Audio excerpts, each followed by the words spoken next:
Alors mon vieil ami Hassan Shahdi revient au devant de la scène avec deux événements. Le premier étant une intervention au Collège de France le 22 mai 2024 et l'autre étant la publication ou l'accès au public de sa thèse sur le Coran dont j'ai feuilleté certains passages. Et il s'avère que finalement sa théorie est beaucoup plus grave que je ne l'imaginais. Il ressasse les poncifs orientalistes empruntés notamment au schisme et au mu'tazilisme. Et bien sûr, dans l'air du temps, il est influencé par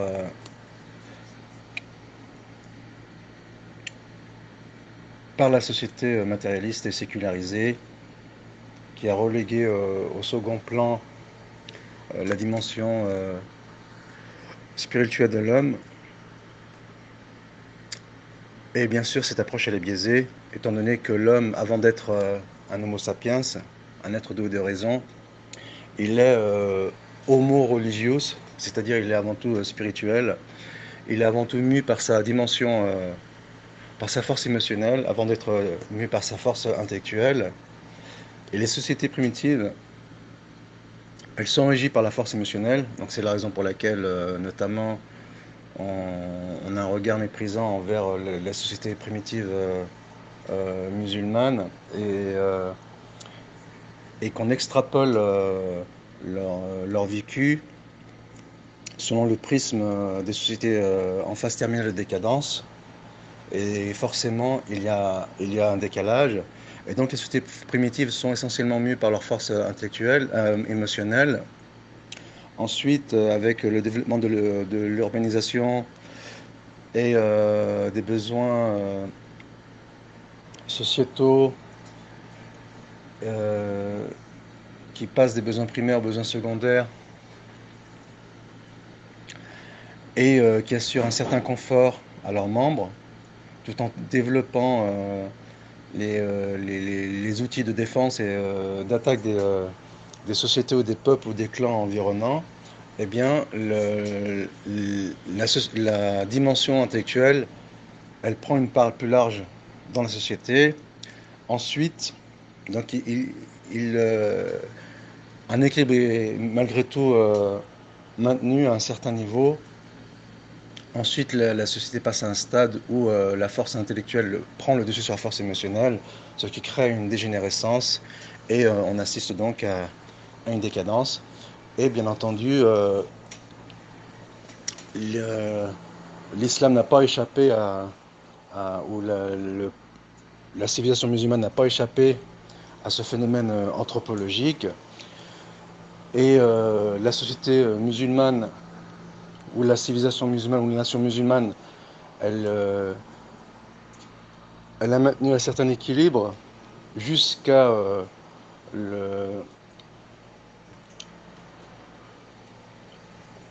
jusqu'à la fin du IIe siècle, avec la mihna de l'imam Ahmed, avec la Kabbale de l'imam Ahmed, et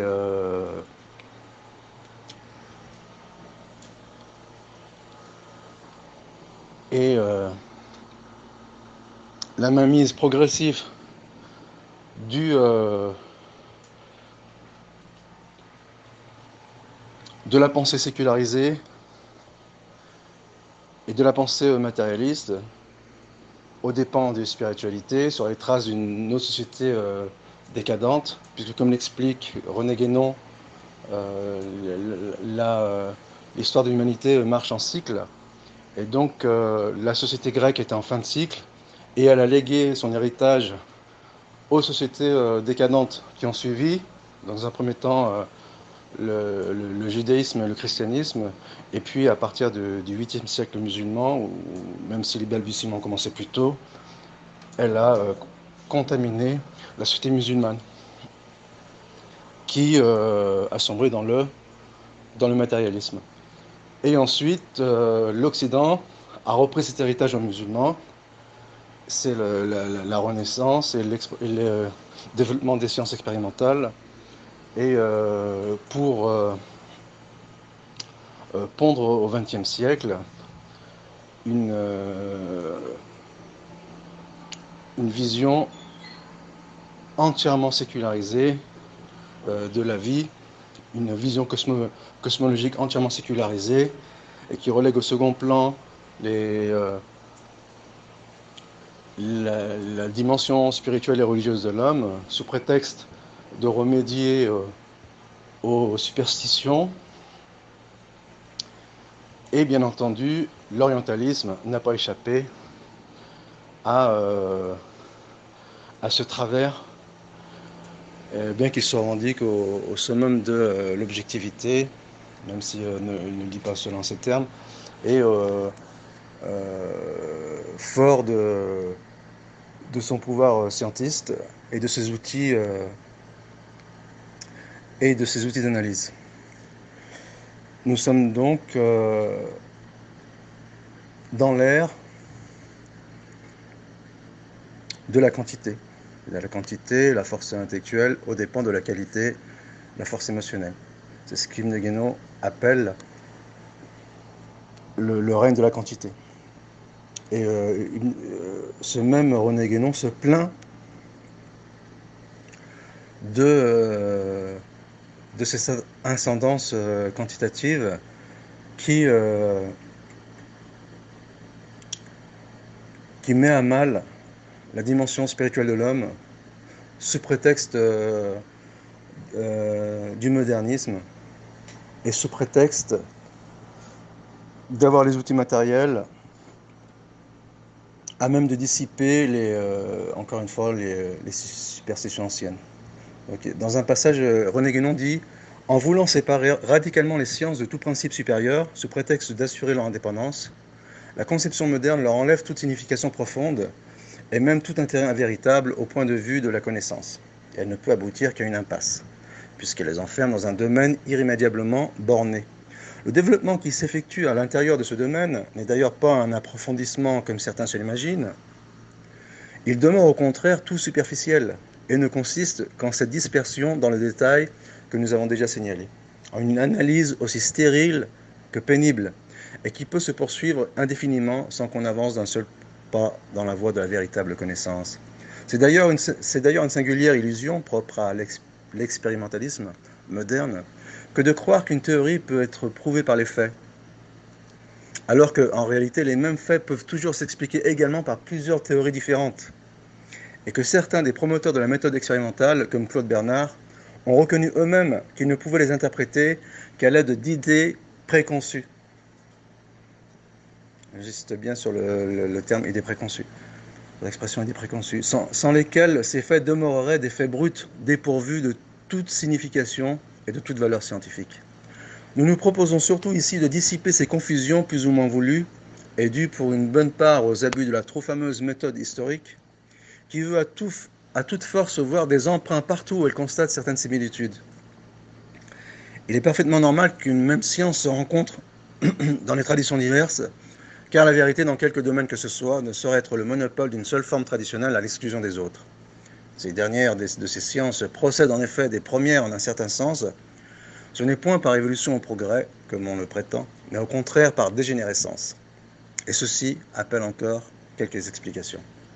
Julius Evola, qui lui-même est un sponsor italien qui est antimoderniste et qui prônait le salut individuel, dans son ouvrage phare « Révolte contre le monde moderne », il note que nous n'en demeurons pas moins convaincus que partout où les méthodes historiques et scientifiques des modernes s'appliquent aux civilisations traditionnelles, autrement que sous l'aspect le plus rudimentaire d'une recherche des traces et des témoignages, tout se réduit dans la plupart des cas à des actes de violence qui détruisent l'esprit, limitent et déforment, poussent dans les voies sans issue d'alibi créées par les préjugés de la mentalité moderne, préoccupés de se défendre et de se réaffirmer partout.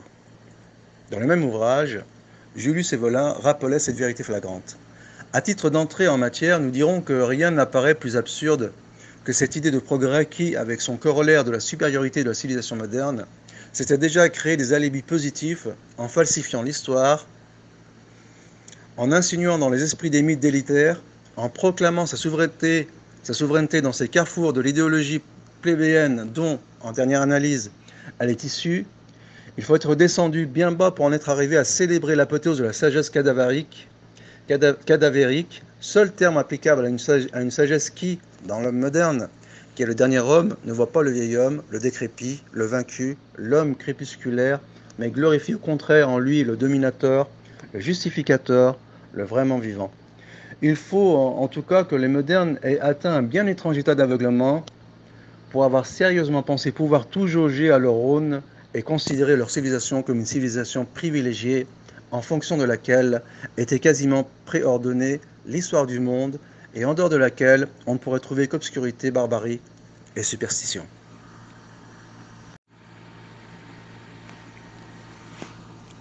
À bien des égards, notre ami Hassan Shahadi, il défend ce matérialisme biaisé avec plus de zèle que d'autres chercheurs ou orientalistes ou islamologues qui n'ont pas baigné dans une culture musulmane, à l'instar de Angelica Newick et l'école allemande optimiste, fort de leur projet Coranica, et de Michael Marx, bien qu'il collabore bien sûr avec François Desroches, mais globalement on considère cette école dont François Desroches fait partie, de l'école optimiste, mais au sein de l'école modérée.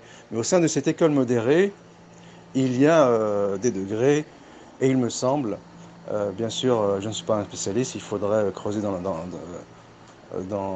la chose, et il me semble que l'école allemande, comme le dit Sylvie Boisseau, ou Boiliveau, désolé si je déforme son nom, est considérée comme une école optimiste, dans le sens où elle valide en partie les sources traditionnelles musulmanes. Et comme le dit Cheikh Ibn Taymiyya rahimallah dans sa fameuse réfutation aux chrétiens, que tant historiquement, tant la biographie de Jésus que les sources scripturaires chrétiennes, et a fortiori les sources scripturaires juives et la biographie de Moïse, eh bien, ils ont été enterrés dans les méandres de l'histoire, à l'inverse de la civilisation musulmane, qui a conservé ses sources scripturaires et la biographie de son leader fondateur, grâce à une discipline qui est unique en son genre dans l'histoire de l'humanité, et qui est la transmission, ou la science du hadith, ou la science des rapporteurs, ou la science des narrateurs, et à partir duquel a été constitué un corpus du hadith, et donc qui a été canonisé, et qui a permis par là même, puisqu'il y avait en parallèle la canonisation du Coran, qui a permis à conforter, à consolider la canonisation du Coran. Et à défaut d'avoir jeté le discrédit sur le premier élément de cette source scripturaire qui n'est autre que le Coran, puisqu'il est actuellement acquis que dès le 1er siècle, il y avait un texte, en sachant que, c'est-à-dire il y avait un texte écrit qui démontre ou qui conforte la thèse officielle ou la thèse traditionnelle musulmane, en sachant que le support primaire ou initial ou premier de la transmission du Coran est un support oral. Donc on s'appuie sur des supports qui non seulement sont considérés comme supports secondaires, mais qui en plus sont des supports partiels pour déconstruire le second élément des sources scriptures musulmanes, et qui est le hadith, et par ce biais remettre en question l'orthodoxie musulmane, l'orthodoxie historique et non pas l'orthodoxie anthropologique qu'est l'acharisme, et par là même de favoriser ou de déblayer le terrain au réformisme musulman. Donc les enjeux ne sont pas moindres. Et pour ce qui est du propos d'Ibn Taymiyyah concernant la science du hadith, on pourrait penser que son zèle religieux et son parti pris le mènent à ce constat, mais le fait est que des orientalistes vont dans ce sens, et même parmi eux, des orientalistes, certains d'entre eux qui n'ont aucune sympathie pour l'islam, notamment l'islamophobe judéo-britannique Bernard Lewis, qui dit « Dès le début, les érudits musulmans ont reconnu le danger du faux témoignage, et donc de la fausse doctrine, et ont développé une science élaborée pour critiquer la tradition. La science traditionnelle, comme on l'appelait, différait à bien des égards de la critique des sources historiques modernes. Et l'érudition moderne a toujours été en désaccord avec les évaluations des scientifiques traditionnels sur l'authenticité et l'exactitude des récits anciens. » Donc là, on est en plein au cœur de l'enjeu dont j'ai souligné plus haut. Mais leur examen minutieux des chaînes de transmission et leur collecte et conservation méticuleuse des variantes dans les récits transmis donnent à l'historiographie arabe médiévale un professionnalisme et une sophistication sans précédent dans l'Antiquité et sans parallèle dans l'Occident médiéval contemporain. Par comparaison, l'historiographie de la chrétienté latine semble pauvre et maigre, et même l'historiographie de la plus avancée et complexe de la chrétienté grecque est encore loin de la littérature historique de l'islam en volume, en variété et en profondeur analytique. Et donc, d'autres témoignages arriveront sous peu. Et donc, l'orientalisme est mu ou repose sur un socle d'idées préconçues, comme expliqué par René Guénon, et notamment par certains biais connectifs, notamment par le mépris des Bédouins de la péninsule arabique, puisque la prophétie a été retirée des mains des Juifs pour être remise à un peuple illettré, insignifiant, inculte, vil. Si on s'en tient à un certain passage de l'Ancien Testament qui prophétise l'avènement de ce peuple, et ces mêmes Juifs se pavanaient en tant que peuple élu de détenir les Écritures, et selon ce critère, ils se distinguaient des autres peuples, les gentils, et qu'on pourrait traduire en arabe par Ummiyun. Et l'Ummiyun, donc c'est à la fois le reste du monde, et dans un sens plus strict, l'Ummiyun, ce sont les illettrés. Et comble de l'affront, l'apôtre fondateur de cette religion était lui-même illettré. Donc très tôt, autant les juifs que les chrétiens, ils ont mis en avant, ou ils ont affiché leur mépris envers cette religion naissante, et de là, bien sûr, ce mépris a perduré, a jongé l'histoire des relations entre les musulmans et les judéo-chrétiens, entre guillemets. Et il est intéressant que l'historiocritique qui a déconstruit tant les sources que l'historicité de certains événements attribués à Jésus. Il en est même aussi de la déconstruction des sources juives, mais bon, ici le débat ne se pose pratiquement plus, tant les sources originales elles sont désormais indisponibles pour ce qui est des sources juives, et bien sûr également pour les sources chrétiennes, mais il y avait peut-être un espoir de récupérer certaines sources chrétiennes, et il s'avère aujourd'hui que c'est impossible. Et et cela a créé chez les chercheurs, tant juifs que chrétiens, un espèce de biais cognitif qui a consisté à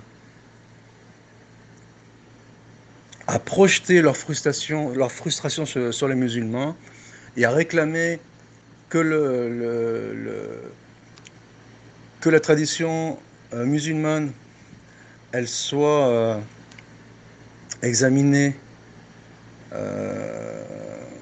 par le biais ou par le prisme historique-critique au même titre que les références juives et chrétiennes. Et bien sûr, par rapport à cela, ils ont échafaudé des thèses, les unes plus farfelues que les autres, mais qui en définitive ne tiennent pas devant l'évidence et ne tiennent pas devant les preuves historiques. Michel Orcel, donc qui réfute l'hypercritique, en sachant que lui-même est éventuellement modéré, mais il n'en est pas moins non plus, et je vais l'expliquer, négationniste. Donc il y a deux négationnismes, un négationnisme ultra chez l'hypercritique et un négationnisme modéré. Mais il n'en demeure pas moins que ce négationnisme modéré ou aseptisé, il reste un négationnisme. Donc lui, il est un négationniste aseptisé, au même titre que François Desroches et Hassan Shahadi, on va l'expliquer. Il explique ce phénomène de psychanalyse d'un point de vue psychanalyste. Il explique notamment qu'on exerce son agressivité sur un objet haï en tentant de le démolir de façon à la fois symbolique et rationnelle. La psychanalyse aurait là-dessus son mot à dire. Que peut signifier pour Mangana, Prémar, Guillot ou autres galaises ces tentatives de se disqualifier, de discréditer l'islam et le Coran en les historicisant? Je l'ignore, mais il va de soi qu'il y a souvent là-dessous du règlement de compte. Et un verset, il corrobore ce biais cognitif. Il s'agit du verset de la vache, appelé par ça la Génise, pour faire un biais avec la Genèse, verset 109. Nombreux sont les adeptes des Écritures, après s'être rendu compte de la justesse de votre cause, qui brûlent d'envie par pure jalousie de vous faire abjurer votre foi et de vous ramener à l'impiété. Que préconise le Coran par rapport à cela? Mais ne leur en tenez pas rigueur et faites preuve d'indulgence à leur égard, jusqu'à ce que s'accomplisse la volonté de Dieu, qui a le pouvoir sur toute chose. Et donc, très tôt, on a attribué à cette religion naissante, par mépris, qu'elle a été empruntée, qu'elle est un vulgaire plagiat des religions existantes. Donc à la suite de Jean le Damascène, l'idée que le prophète de l'islam s'est inspiré des religions qui l'ont précédé dominait dans toute l'Europe. Le Coran sera un vulgaire plagiat des écrits anciens imputés à la révélation. Il aurait été notamment influencé par les livres apocryphes chrétiens. Donc ça ressemble à du Karim Hanifi. Pierre le Vénérable, mort le 25 décembre 1156, et Pierre de Tolède était, en tant que traducteur et superviseur de la traduction en latin du livre saint des musulmans, les porte-paroles au Moyen-Âge de cette idée reçue. Le rabbin allemand Abraham Jäger, donc il faut bien retenir le terme rabbin, a influencé la recherche académique moderne sur la supposée influence juive de l'islam, notamment son ami proche, Nodelke, ayant synthétisé sa réflexion. Nodelke, qui est l'auteur de l'histoire du Coran. Et il est intéressant qu'actuellement, sous couvert de faire la promotion du réformisme musulman, donc, et de jeter discrédit sur l'orthodoxie, et à défaut de ne pouvoir discréditer la canonisation du Coran, eh bien, on élabore des histoires parallèles, notamment avec le Coran des historiens, et à la même période, pratiquement, un compte-rendu de Hassan Shahadi, dans lequel Hassan réclame, dans un compte-rendu de Hassan Shahadi, ce dernier réclame de revisiter l'histoire du Coran, donc peut-être pour justement mettre en avant le livre de Nodelke, l'histoire du Coran, dont Karim Hanifi fait la promotion, ou en tout cas il l'a présenté à ses auditeurs. Et il est intéressant qu'une pléthore d'érudits, notamment juifs ou crypto-juives, reprennent le flambeau allumé par Geiger, dont Goldziher. Donc Nodelke est une référence de Hassan Shahdi, Goldziher est une référence de Hassan Shahdi, Gustav Well, Joseph Horowitz, Katz Abraham. L'autre ouvrage composé par Geiger, qui mettait à mal le christianisme, ne rencontra pas le même enthousiasme que le premier. Henrique Laborech Fletcher, le fondateur des études arabes en Allemagne, se chargea de réfuter la thèse de Geiger, tout comme le philologue français Antoine Isaac, baron Sylvestre de Sassy. Et Mohamed Ali Amir Mouazi, donc qui, comme il le reconnaît lui-même, a profité de son héritage, de son patrimoine chiite, admet que la critique textuelle est née en Allemagne, dans le milieu juif du XIXe siècle.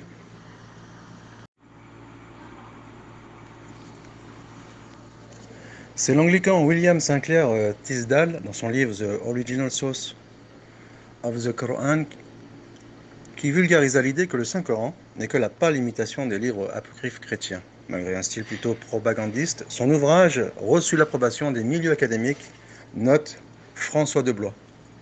The Origin of the Quran, Classic Essay on Islam's Holy Book, est un livre paru en 1998, édité par Ibn Warraq, qui est un pseudonyme. Il contient une collection de 13 études critiques du Coran, écrites au cours des deux derniers siècles par des historiens érudits du Moyen-Orient. Ibn Warraq, Théodore Nodelke, Léon Catani, Alphonse Magadin, Arthur Jeffery, David Samuel Margoliouth, Abraham Geiger, William Sinclair Tisdale, Charles Cutler Torrey, en sachant que certains d'entre eux, eh bien, ils reconnaissent l'authenticité de la Vulgate de Rothman, et Andrew Ripin. La plupart de ces auteurs ont écrit leur essai sur le Coran avant la Seconde Guerre mondiale. Le livre examine les croyances largement répandues sur les origines historiques et les sources du livre sacré islamique. Il remet en question l'idée que le Coran est exempt d'erreurs. Donc c'est l'enjeu. Une opinion partagée par la plupart des musulmans. Divisé en 4 parties, le livre présente un examen du Coran. Après une introduction dans la première partie, la deuxième partie se concentre sur la difficulté d'établir un texte coranique fiable, tandis que la troisième partie prétend détailler les sources juives, chrétiennes et zoroastriennes du Coran. La quatrième partie tente de réfuter la fiabilité historique des premières sources islamiques. Donc là est tout l'enjeu. Herbert Berg, dans sa critique du bulletin of the School of Oriental and African Study, a résumé les essais louant l'inclusion de l'essai de Théodore Nodelke, donc l'une des références de Hassan Shahdi, tout en décrivant l'inclusion de William Sinclair Tisdale comme pas un essai particulièrement savant. Il a conclu: il semble qu'Ibn Warraq a inclus certains des essais non pas sur la base de leur valeur scientifique ou de leur statut de classique, un peu comme le Coran des historiens, mais plutôt sur la base de leur hostilité à l'islam. Cela ne diminue pas nécessairement la valeur de la collection, tout comme le Coran des historiens, mais le lecteur doit être conscient que cette collection ne représente pas pleinement l'érudition classique sur le Coran, tout comme le Coran des historiens. François de Blois a critiqué le travail d'Ibn Warraq pour avoir inclus l'essai de Sinclair Tisdale, le décrivant comme un morceau de propagande missionnaire de mauvaise qualité. Donc on pourrait peut-être en dire de même pour Guillaume Day, qui est un négationniste ultra ou un adepte de l'hypercritique, qui a contribué au Coran des historiens. Et le pire parmi les essais du livre. De Blois a également indiqué qu'il y avait pas mal d'erreurs dans l'orthographe à la fois de l'arabe et des langues européennes. Donc Guillaume Day ne maîtrise pas la langue arabe, notamment, et a ajouté que le fait que le morceau de calligraphie coranique reproduit sur la couverture a été imprimé à l'envers n'est probablement pas une insulte intentionnelle aux anciens religionnaires de l'éditeur. Todd Lawson a déclaré à propos du livre que l'arrogance et les hypothèses d'amateurs abondent. Et tout sonne dans la clé de l'hystérie sans gormless. Donc sans gormless, c'est un terme en anglais. Il faut dire que ça démontre sans aucun doute la diligence et l'industrie de l'éditeur à trouver des choses grossières à dire sur le Coran. Donc on peut en dire la même chose sur l'édition dont j'ai parlé dans un article qui a édité le Coran des historiens en anglais. Il est difficile de recommander cette production, sauf peut-être pour les intérêts des antiquaires et l'archéologie de l'étude de l'islam. Plus récemment, des propagandistes se sont allés plus loin dans le mépris des sources musulmanes en évacuant l'idée qu'un homme aussi littré que Mohammed n'a pu avoir accès aux sources anti-musulmanes. Donc ici, ils n'ont pas réussi à conjuguer entre le mépris de l'islam et en disant qu'il n'est une pâle imitation des écritures antérieures, mais en même temps, étant donné que le prophète il est littré, ça serait de l'honorer que de lui attribuer ce plagiat. C'est pourquoi ils soutiennent la thèse négationniste de la reconstruction de la genèse de l'islam par les générations ultérieures. Le fer de lance de cette théorie farfelue n'est autre que le célèbre historien américain John Wensbrook, dont voici une liste de ses émules inconditionnés. Michael Cook, Andrew Rippin, Calder Norman, Patricia Crone, donc qui est revenu par la force des choses, ou qui a revu sa théorie à la baisse, Martin Hintz, Gerard Outing, Gert Rudiker Puin, donc le fameux Puin qui s'est enthousiasmé au sujet qui est le premier enthousiasmé des manuscrits de Sanra, en pensant avoir attrapé un gros poisson. Christophe Luxembourg, Édouard Marie-Galès, Guillaume Daille, Alfred Louis de Prémar, Günther Lulling. Donc on voit que parmi certains d'entre eux ont participé à l'histoire des historiens. L'universitaire britannique William Montgomery White, donc un modéré, avec ce que cela sous-entend, comme j'expliquais plus tôt, déplore qu'un pan de la recherche occidentale camoufle ses appréhensions contre l'islam sous le couvert de l'étude académique. Malheureusement, poursuit-il, et ce n'est pas un musulman qui parle, cette technique sournoise induit en erreur de nombreux étudiants ayant un faible bagage scientifique. Des voix non musulmanes telles que le professeur américain John Louis Esposito et la spécialiste de l'histoire des religions Karen Armstrong, la fameuse Karen Armstrong, se sont levées pour condamner cette escroquerie intellectuelle. Dans le dictionnaire encyclopédique de l'islam, Cyril Glacé confirme que, contrairement à la religion chrétienne, l'islam n'est pas une branche de la religion juive. Karen Armstrong met en lumière la malhonnêteté intellectuelle de la propagande orientaliste visant à attribuer à Mohammed, alors illettré, le plagiat d'une large culture des écritures sacrées qu'il aurait synthétisé dans le Coran. Donc, comme on l'a vu, c'est par mépris, et l'argument est ancien, il n'est en rien le fruit de l'étude moderne. Alors, pour l'anecdote, il est intéressant que Abraham Gezer, il attribue l'enfant sacrifice à Ismaël, donc à contre-courant de ce que nous rapporte Karim Hanifi, qui se targue de mettre l'argument en avant qu'il y a un consensus des juifs et des chrétiens sur le fait que l'enfant sacrifie sur Ismaël, donc ce serait un argument probant selon Karim Hanifi. Et là, le fait est que le rabbin Abraham Gezer, eh bien, il dit au gré, selon ou à l'aune de la littérature islamique, eh bien, l'enfant désigné était Ismaël. Et il en donne une série d'arguments qui, paradoxalement ou non, eh bien, font voler en éclats les arguments de Karim Hanifi qu'il pensait imparables et irréfutables. Et pour la seconde anecdote, donc parmi les arguments de Karim Hanifi concernant la question de l'enfant sacrifice, il dit qu'il y a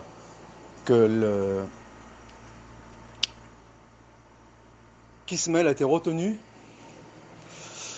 par la tendance chiite. Et bien sûr, ici ça sonnait comme une coquille, et ça sonnait comme une discordance avec certains éléments historiques, notamment la haine farouche des anciens Hassanides contre l'empire arabe naissant. Et bien sûr, avant cela, il y avait un mépris à l'encontre des bédouins de la péninsule. Et le deuxième élément, c'est on va dire la connivence ou la proximité historique entre les Perses et les Juifs. Et j'avais noté cette dissonance sur Facebook en échangeant avec Karim qui actuellement opère sous un pseudonyme ou un autre pseudonyme pour notamment mettre en valeur la fin de Marc. C'est une tentative désespérée de sauver Marc. Et donc, il m'avait traité d'ignorant, puisque l'histoire enregistre que les chiites, eh bien, ils sont pro-Ismaël dans la question de l'enfant sacrifice. Et en fait, parfois, on va dire l'historiographie enregistre une chose, mais ça sonne faux dans le sens où la réalité est plus complexe. Notamment, je vais en donner un exemple. On nous dit que les catholiques sont partisans du libre arbitre et que les protestants ils sont des déterministes. Bien sûr, cette allégation elle sonne faux. Je n'ai pas fait de recherche approfondie sur la chose, mais la réalité est probablement bien plus complexe. Et là, il en est de même, notamment une recherche confirme que les sources primitives chiites, eh bien, elles validaient ou elles validaient la thèse pro-Isaac et qui plus est à la Mecque, c'est-à-dire que l'histoire de l'enfant sacrifice, de la ligature d'Isaac aurait eu lieu à la Mecque. C'est peut-être ce que voulait chercher à nous démontrer Karim s'il avait continué ses investigations publiques. Et il en donne la raison. Cette étude en donne la raison. Elle explique que, ce que j'expliquais plus tôt, en raison de l'hostilité des chiites envers les Arabes, et j'ajoute en raison de leur connivence avec le patrimoine juif. Donc tout ça pour dire que Hassan Shahdi il reprend les poncifs classiques, il discrédite Zuhri sur des critères qui sont purement subjectifs, voire orientés, ce qui est paradoxal pour quelqu'un qui se réclame de défendre la recherche scientifique. Il dit dans son introduction à sa thèse que l'amour pour la vérité l'a impulsé dans ses recherches. Et là, son amour pour la vérité, il s'avère que malheureusement, il est biaisé. Et je vais en donner plus de détails, mais avant cela, on va continuer avec certains témoignages de non-musulmans sur l'enjeu est de taille, sur la crédibilité de la seconde source scripturaire islamique, qui est la science du hadith. Donc Assad Roustoum, qui est un historien chrétien libanais, donc c'est un maronite, considéré comme l'un des pères fondateurs de l'historiographie arabe moderne, il publia en 1939 Musalah Tarikh, l'un des premiers manuels en arabe de méthodologie historique, dans lequel il développe une approche du travail documentaire, qui devient ici constitutif du métier de l'historien. Situé à la croisée de l'école méthodique française, de l'heuristique allemande et des sciences du hadith de la tradition islamique. Ce dernier décrit en des termes très objectifs avec quelle maîtrise et méticulosité les premiers érudits musulmans ont trié et recensé les narrations attribuées aux fondateurs de la religion naissante. Cette entreprise gigantesque est appréciée à ses yeux par les chercheurs d'aujourd'hui. Reinhard Peter Anne Dozy, orientaliste néerlandais du XIXe siècle, d'origine française, explique que les critères stricts d'authenticité des narrations prophétiques démontrent catégoriquement que les musulmans ne les ont pas inventés, car un menteur n'a pas pour habitude d'établir une enquête sur la véracité de ses mensonges. Donc ici, il met à mal la thèse du révisionnisme aseptisé, dont est partisan François de Roche et son disciple, Hassan Shahdi. Et nous passons donc au fameux Goldziher, Ignace Isaac Yehuda Goldziher, qui, selon ses propres dires, avait pour livre de chevet le Guide des égarés, imputé à Maïmonide, tout comme Karim Hanifi. Karim Hanifi dit que c'est également son livre de chevet. Il y a aussi des proximités entre Karim Hanifi et Goldziher. On a déjà parlé par le passé. Hassan utilise beaucoup Goldziher dans sa thèse, donc on comprend pourquoi. On va comprendre mieux dans les lignes qui vont suivre ou dans le passage suivant. Et donc, ce fameux Goldziher, qui avait pour livre de chevet le livre des égarés de Maïmonide, qui s'est inspiré des débats entre le musulman et le chrétien, comme l'atteste une chercheuse israélienne. Eh bien, il est l'un des pères de l'orientalisme scientifique européen, dont l'approche n'a rien de scientifique, on va le voir. Il avait conscience des enjeux dogmatiques qui se cachaient derrière l'acceptation tout en partie de la tradition prophétique. Donc de Roche en a conscience également, même s'il est dans la modération, c'est-à-dire qu'il ne la rejette pas en entièreté. De toute façon, quand la rejeter dans sa globalité, c'est perdre en crédit. Et je vais en reparler. Celle-ci, en effet, relie Mohammed à la prophétie. Pour échapper à ce constat gênant, il s'employa à utiliser avec parcimonie cet héritage historique. Il lui suffisait de jeter dessus, autant que faire se peut, le discrédit en se basant sur le moindre soupçon, indice ou la moindre problématique qui avait valeur selon sa méthodologie biaisée de preuve à charge. C'est exactement ce que fait Hassan Shahdi, avec plus de zèle peut-être que son maître a pensé François Desroches. Il inaugura l'idée de retracer la période historique de l'avènement de l'islam en s'appuyant sur d'autres supports pourtant moins fiables, et c'est un euphémisme, moins prolixe et largement plus rare. Donc bien sûr, cette approche est biaisée. Depuis, deux écoles se détachèrent de cet orientalisme engagé, désolé pour la redondance, dans la façon de traiter le patrimoine islamique lié à la biographie prophétique.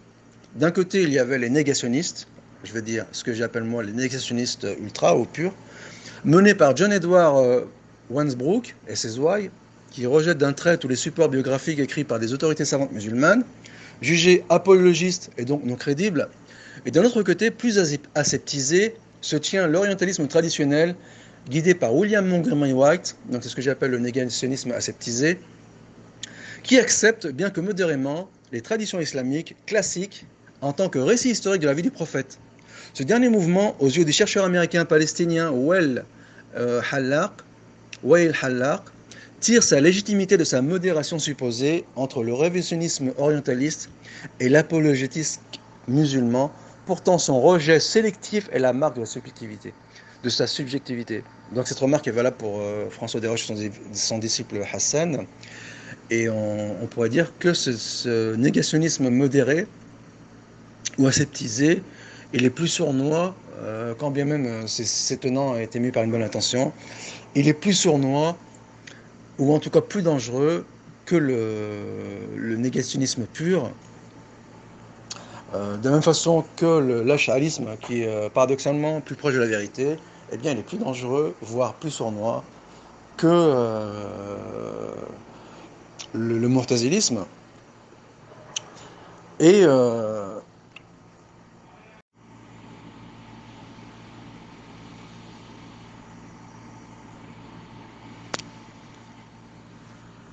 il est intéressant que, interrogé par un animateur de radio français, ou une radio française,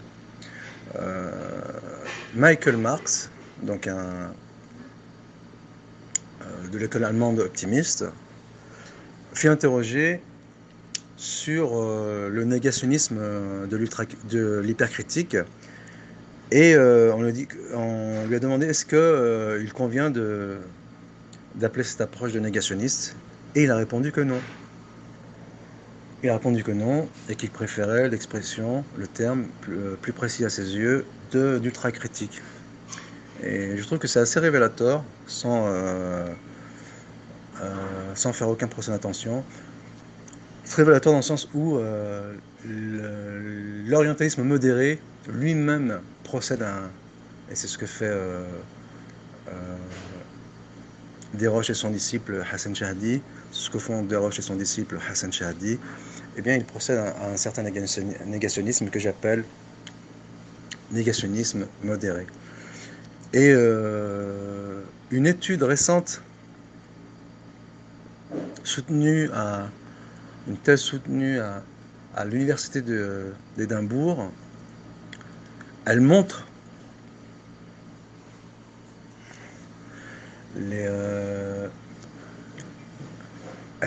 la machination entreprise par Goldziher afin de discréditer Az-Zuhri, Abu Shihab Az-Zuhri, donc un grand rapporteur, un érudit émérite, sur lequel bien sûr Hassan et son maître à penser jettent le discrédit. Ça leur permet de déconstruire l'histoire officielle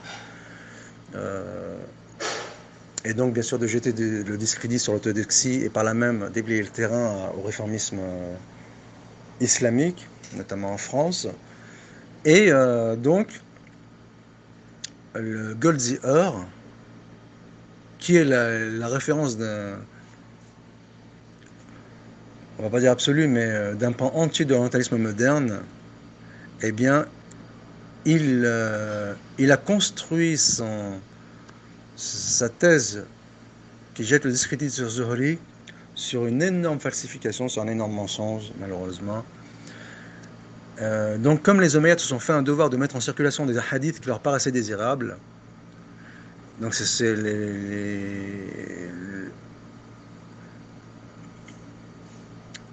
que nous dit cette thèse au sujet de Goldziher, et comme les gens pieux, à l'instar de Zuhri, a accepté d'être leur outil, bien qu'il n'ait certainement pas été guidé par des motifs égoïstes, mais simplement pour des raisons d'opportunité d'État, et pour être vu à partir de preuves conservées par Al-Khatib al-Baghdadi qui méritent d'être considérées dans ce contexte.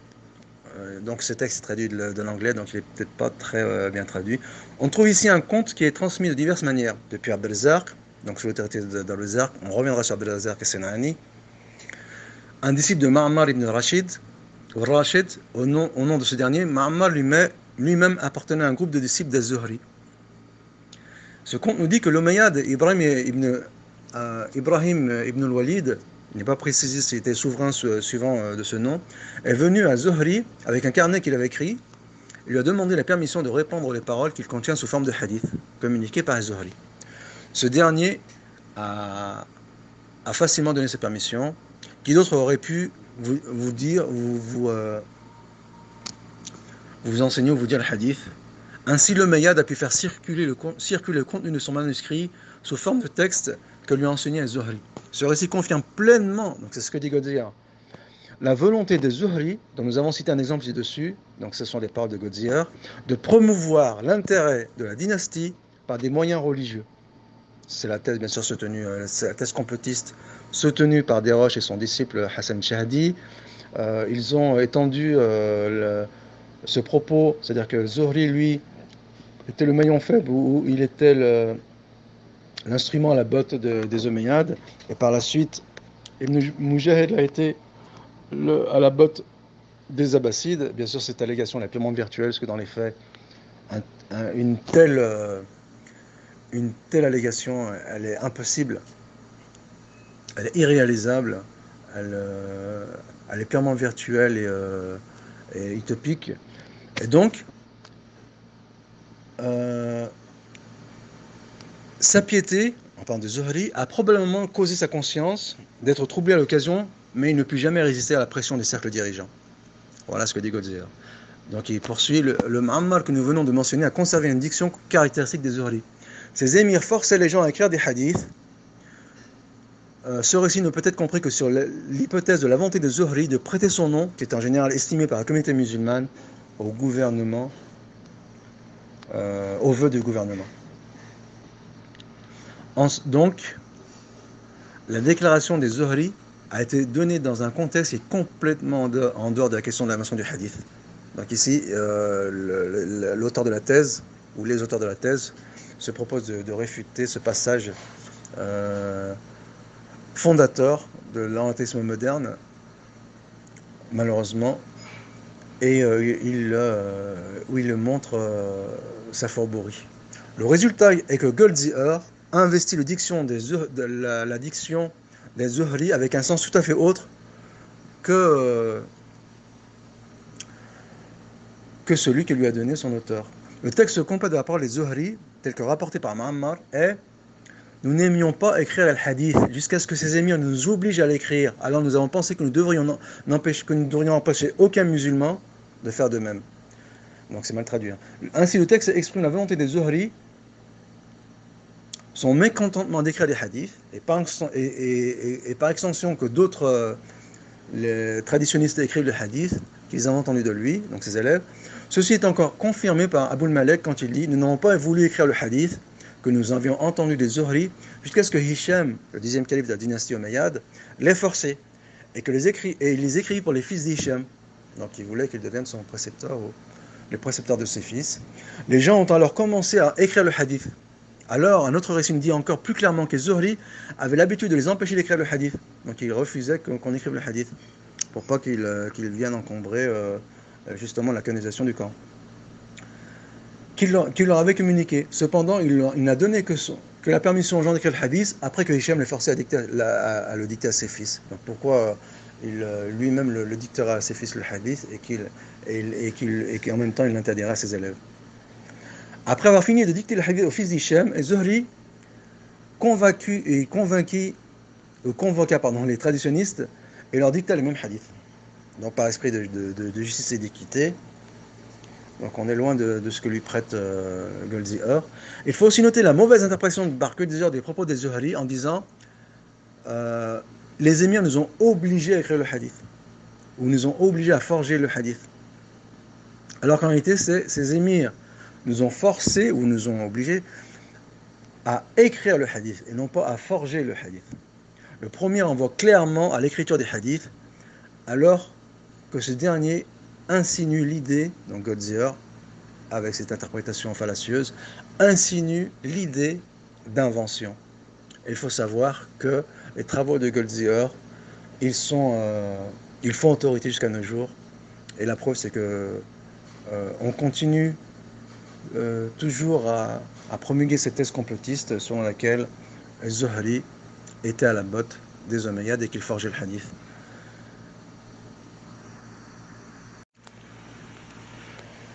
Donc Goldziher disait en 1971, sa piété, en parlant des Zuhri, provoquait probablement des troubles de conscience à l'occasion. Donc ici le texte est mieux traduit, mais il ne put résister éternellement à la pression des cercles gouvernants. Ce récit ne peut être compris qu'en supposant la volonté des Zuhri de prêter son nom, qui est en général estimé par la communauté musulmane, à la volonté du gouvernement. La nature exacte des relations de Zuhri avec les Omeyyades a été débattue par les érudits modernes. De l'avis de Goldziher, Zuhri était un érudit pieux qui était néanmoins obligé, sinon disposé, de forger les traditions pour eux. Donc on a vu que c'était une pure falsification. En revanche, Mohamed Mustafa al-Azami et Abdel al-Aziz Douri plaident pour l'indépendance de Zuhri. Ils citent des cas où il a refusé de répondre faussement à des questions religieuses d'une manière qui profiterait aux Omeyyades. Il y a un incident où il a menacé de tuer un jeune Walid II, ou Walid II, qu'il a instruit pour ses mauvaises manières. Michael Lecker s'oppose aux tentatives de le dissocier des Omeyyades, Michael Lecker s'oppose aux tentatives de le dissocier des Omeyyades, mais suggère qu'il a gagné un degré de liberté au sein de la cour. Donc, le Michael Lecker, il coupe la poire en deux. Il se met entre les apologistes musulmans et les révisionnistes orientalistes.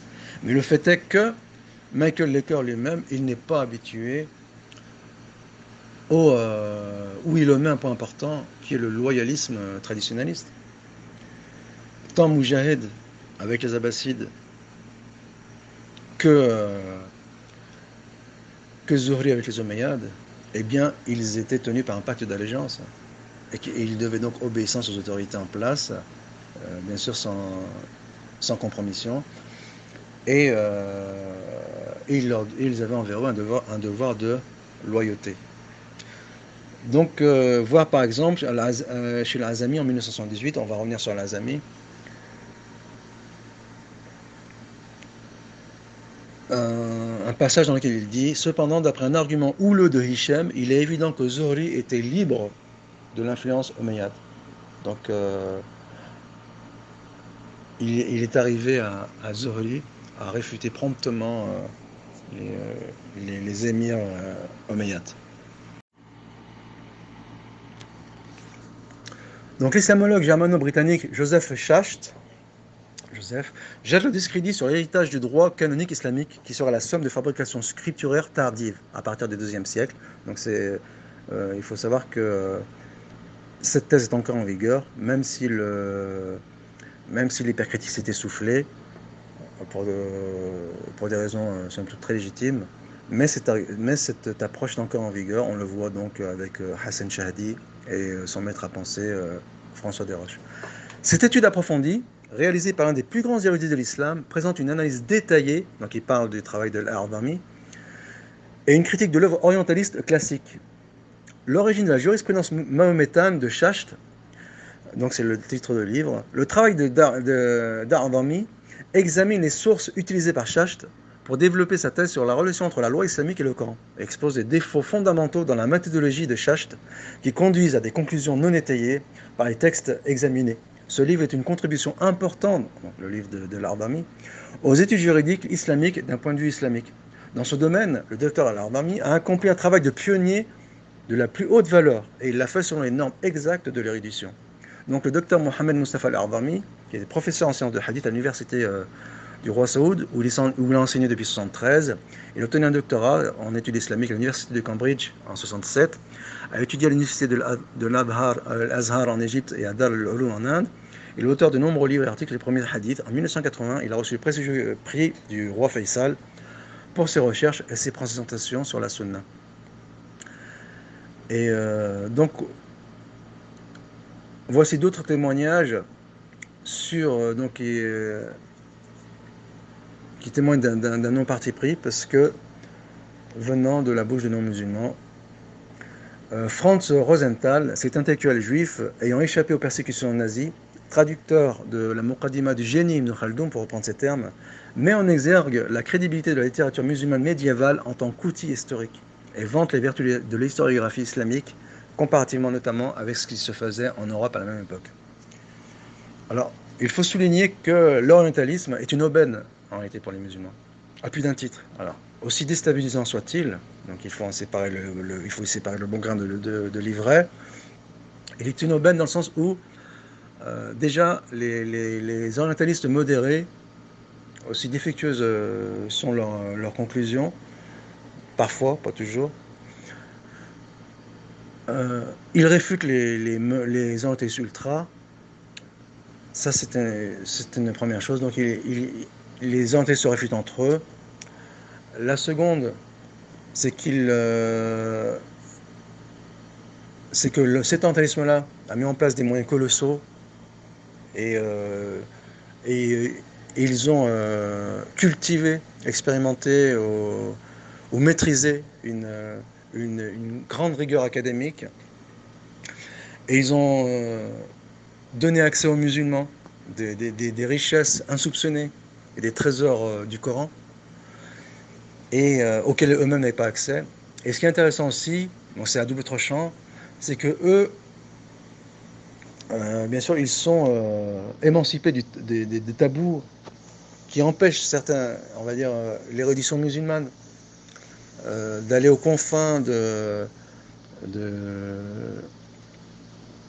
l'orthodoxie afin d'épuiser certains trésors, de peur de franchir une limite. Eh bien, eux, ils percent l'abcès, l'orientalisme, ils franchissent les limites, et ce qui est intéressant, c'est que dans les limites qu'ils franchissent, il y a éventuellement une part de vérité, et bien sûr beaucoup de mensonges, et il est bien à ce moment-là, lorsque les musulmans refutent les orientalistes, de séparer le bon grain de l'ivraie. En cela, l'orientalisme est une aubaine inestimable, et nul ne connaît le nombre des armées de Dieu et qui se trouve au sein même de ses ennemis. Et donc, il y a aussi la fameuse Nabia Abbott, qui sans se détacher entièrement de l'orientalisme moderne, eh bien, elle s'est chargée de réfuter Ignaz Goldziher et Joseph Schacht. Et donc la majorité des autorités occidentaux qui étudient les sciences islamiques ont tendance à être négatifs et même à être insultants vers l'islam ou à dénigrer l'islam. Ce n'est pas toujours vrai, mais chez pas mal d'entre eux, peut-être moins actuellement, contrairement à Nabia, qui a effectivement mené une étude conforme, donc elle est d'origine, elle est du Moyen-Orient mais d'origine chrétienne, conforme ou d'une famille chrétienne, issue d'une famille chrétienne, elle a mené une étude conforme à la pensée d'érudits musulmans, tel que le docteur El-Ardami, sur la rédaction des hadiths au début de la période islamique, soit à l'époque du prophète Mohammed. Donc elle réfute Ignaz Goldziher et Joseph Schacht. Donc ces réfutations sont valables aussi pour, aussi modéré soit-il, François Desroches et son pieux disciple Hassan Shahadi. Donc grâce à la théorie initiée par Nabia Abbott, on peut représenter que le hadith authentique provient du prophète. Harald Moski va jusqu'à souligner l'authenticité probable selon lui des avis recueillis chez les compagnons, comme notamment Ibn Abbas, la plus contestée néanmoins des voies de transmission selon Ignaz Goldziher et Joseph Schacht. Et le fait est, comme on l'a montré par le passé, que Karim Hanifi, il discrédite un certain nombre de narrations qui sont imputées à Ibn Abbas, donc sur les traces de Goldziher et de Joseph Schacht. Et pour rester avec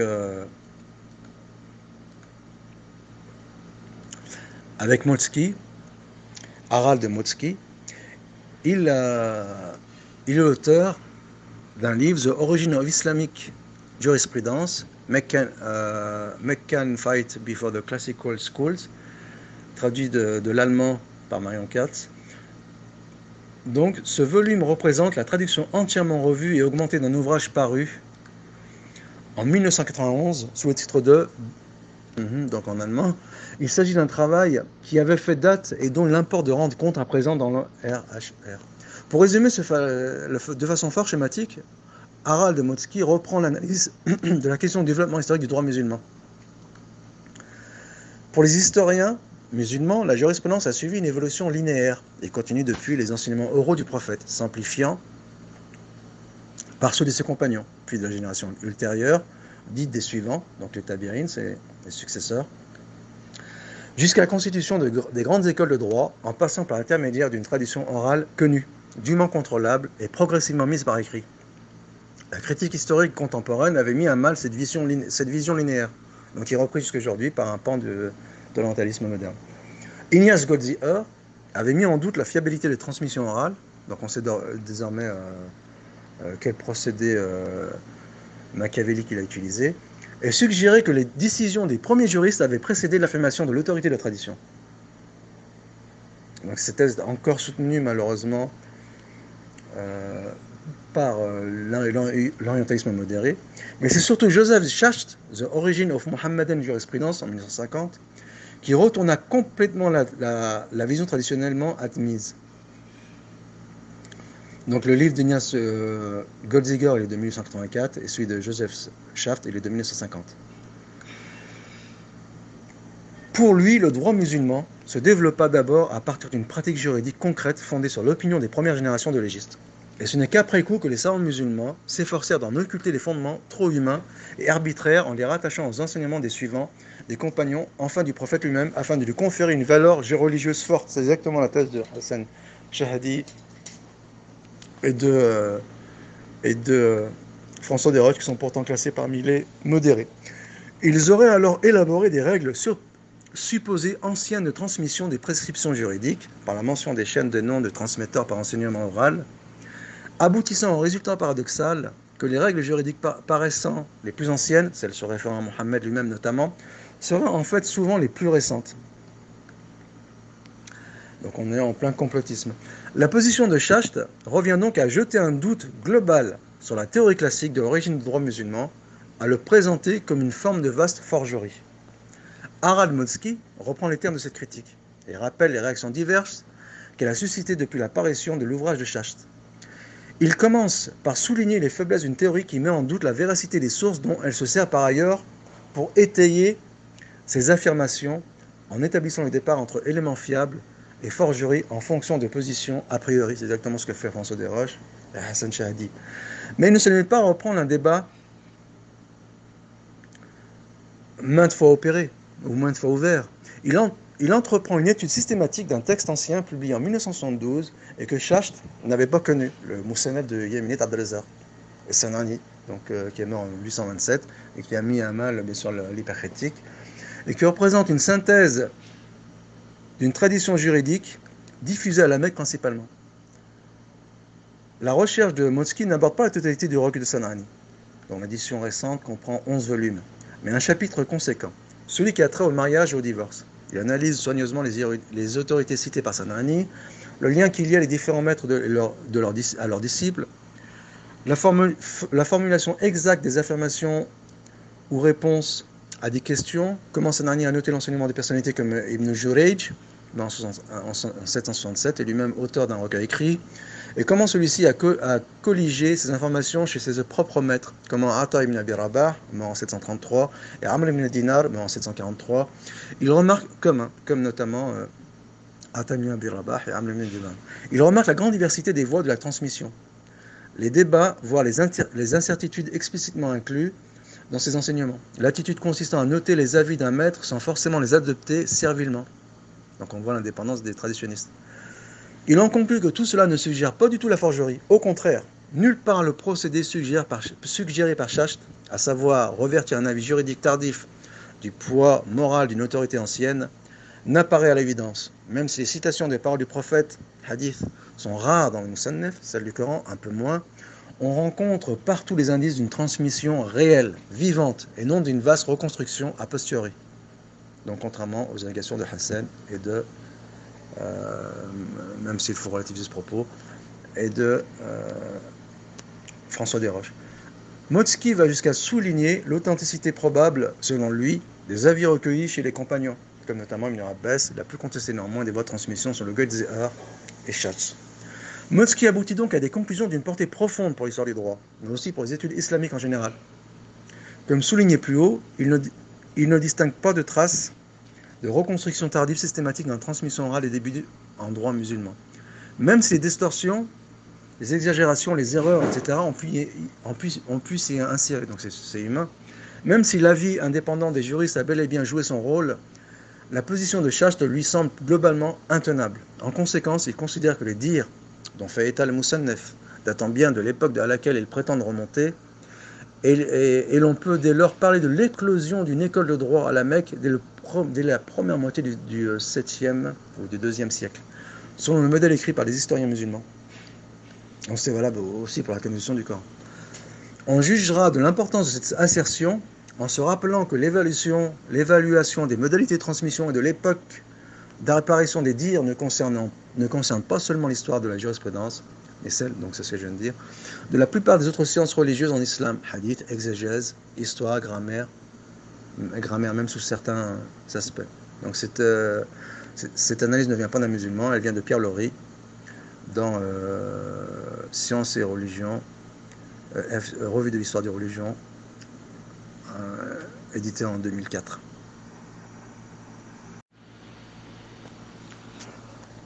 On va donner un exemple concret de la façon dont François Desroches il discrédite Zuhri avec le hadith le Coran fut révélé de cette manière, qui serait une production a posteriori pour justifier, donc Hassan Shahadi adhère également à cette thèse, pour justifier les variantes ou les divergences entre les différentes productions coraniques écrites. Donc le chercheur Abdelaziz Qari a mené une étude exhaustive sur ce hadith, sur une période d'environ 10 ans, tant au niveau de sa chaîne narrative que de sa signification dans les milieux spécialistes. Hadith al-Ahruf al-Saba, qui est le titre de cette étude, nous apprend en substance qu'il règne encore aujourd'hui une énorme énigme sur l'interprétation des 7 lectures. Mohammed Emin Shanqiti, donc le fameux exégète, l'un des plus grands exégèses des temps modernes, fait fera l'aveu qu'il n'est jamais parvenu à déchiffrer le sens de Sebat al-Ahruf. Donc il y a rien de mystère sur la chose. Et si un simple événement historique est sujet à des mystères, et que souvent il laisse libre cours à des interprétations disparates, donc a fortiori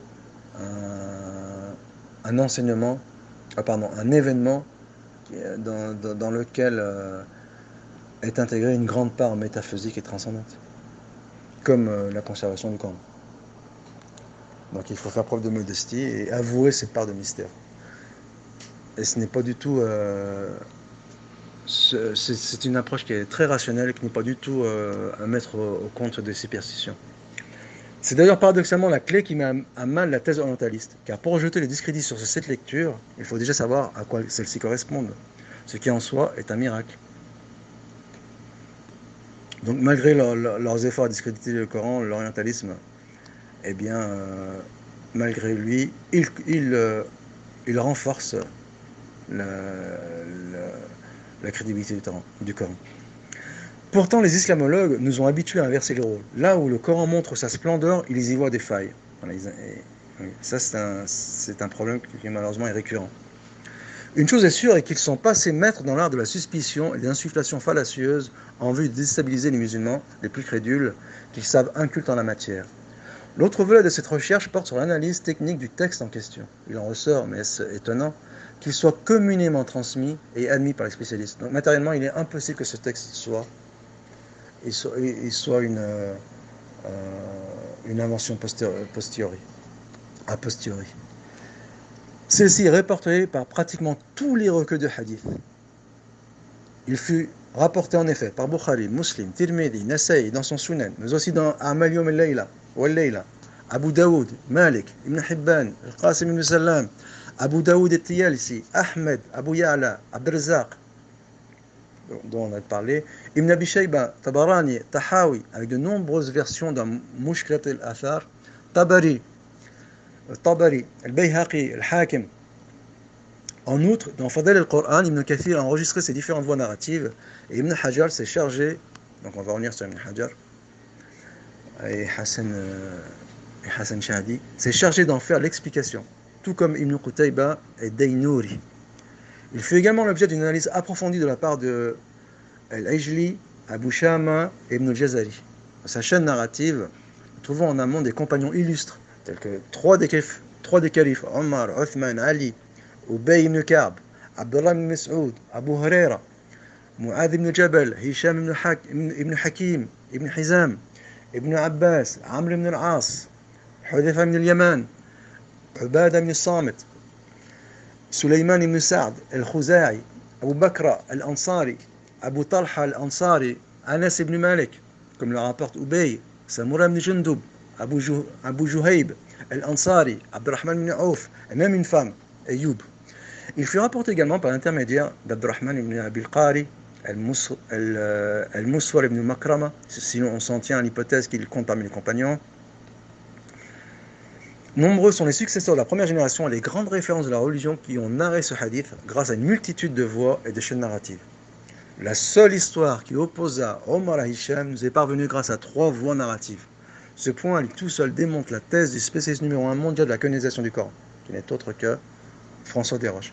L'une venant de l'imam Mohammed ibn Shihab al-Zuhri, sur lequel François Desroches a jeté son dévolu, et Hassan Shahdi après lui, qu'il a entendu de Urwa ibn Zubayr, qu'il a lui-même entendu d'Abdurrahman ibn Abd al-Qari. Il est rapporté également d'après Ibn Shihab, selon l'imam Malik, selon Uqayl ibn Khalid, selon Ma'mar ibn Rashid al-Azdi, selon Yunus ibn Yazid, le captif de Muawiyah, Abdurrahman ibn Abd al-Aziz al-Ansari, Fulayh ibn Sulaiman al-Khuzai et Shu'aib ibn Abi Hamza. La seconde voie passe par Ishaq ibn Abdullah ibn Abi Talha, selon son père, selon son grand-père, selon Omar ibn Khattab. La dernière voie, qui elle est faible, part de Ubaydillah ibn Omar, selon Nafi', selon Ibn Omar, selon son père, Omar. Al-Bukhari l'a fait remonter à Abdurrahman ibn Abd al-Qari et Al-Miswar ibn Makram, pour lequel nous l'avons vu, son affiliation en compagnon est controversée, qui le rapporte directement d'Omar. Or, donc ici commence l'étude de cas de Roche et les 7 lettres. Or, le degré d'authentification d'une chaîne narrative dite communément transmise, mutawatir, ou communément admise,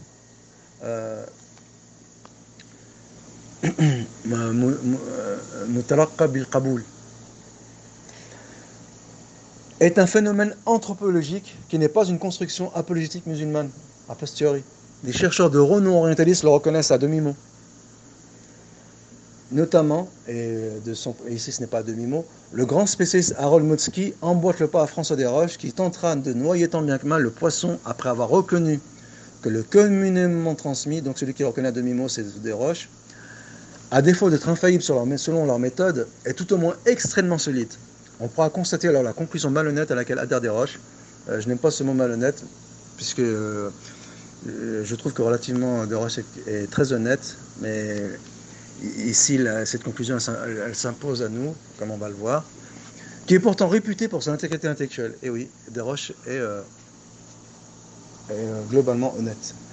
Les données transmises par la tradition musulmane ne doivent toutefois pas être rejetées en bloc. Donc ça, le propos est à Desroches. La réflexion méthodologique sur l'utilisation du hadith a été renouvelée en premier lieu par Gauthier Juinbol, qui, prenant en considération aussi bien l'isnad que le matan, a développé des analyses qui permettent d'apprécier plus précisément la valeur de ce matériel. Afin de mieux comprendre ce système de transmission, nous pouvons suivre la façon dont Harold Motzki, qui se rattache à ce mouvement de réhabilitation critique du hadith, donc la réhabilitation critique du hadith, s'est appliquée à étudier les traditions dominantes sur la mise par écrit du Coran. Sa présentation permet de voir comment, en utilisant isnad et matan, il est possible de faire apparaître le lien commun des récits. Dans un premier temps, il prend en considération isnad et matan afin de reconstituer la chaîne de transmission pour chacune des versions de l'histoire de la récension d'Abu Bakr. Cela lui permet d'identifier le personnage qui constitue le lien commun qui se trouve à leur point de départ, Ibn Shihab az-Zuhri. De lui dérivent 5 lignes de transmission. L'une d'entre elles correspond à une œuvre dont l'auteur Moussa ibn Uqba, qui est mort en 758, a recueilli la tradition relative à cette mise par écrit. Les autres œuvres sont plus tardives, la plus récente étant l'œuvre classique d'Al-Bukhari, mort en 870. Une présentation similaire peut être proposée pour le récit concernant la recension établie sous le règne de Uthman entre 644 et 656. Dans le texte du Sahih al-Bukhari, l'information est précisée par les isnad suivants. Moussa nous a rapporté, d'après Ibrahim qui disait, Ibn Shihab nous a rapporté qu'Anas Ibn Malik qui avait rapporté ceci, suit le récit lui-même ou matan. Donc le matan c'est le récit. Dans ce cas encore, on retrouve comme lien commun de la chaîne de transmission le même Ibn Shihab et Zuhri. Donc ici, il cherche de façon, ou il cherche éperdument Desroches à discréditer Zuhri par des moyens fumeux. Comment expliquer cette situation? Motzki envisage 2 possibilités. L'une est que le résultat de son analyse reflète effectivement le processus de transmission et fait apparaître la source réelle des différentes versions. L'autre possibilité est de considérer qu'il s'agit d'une fabrication postérieure à Zuhri. Donc Motzki émet l'hypothèse. Pour écarter cette possibilité, Motzki fait valoir qu'il serait difficile qu'un nombre important de transmetteurs et correcteurs de tradition aient employé la même façon de procéder alors que d'autres étaient possibles, et plus encore qu'il existe un lien étroit et simultané entre les isnad et les 20 matan qui ont circulé. En d'autres termes, il existe des groupes de matan associés aux transmetteurs initiaux, une situation qui rend plus improbable une manipulation. Donc ici, ce sont des non-musulmans qui font ce constat. Ce type d'étude permet de répondre aux critiques sur la genèse du hadith, en montrant que les récits dans leur forme initiale remontent à une période beaucoup plus haute que celle des compilateurs classiques qui ont vécu au 9e siècle. C'est intéressant puisque c'est au 9e siècle que Desroches et son élève Hassan, ils fixent les derniers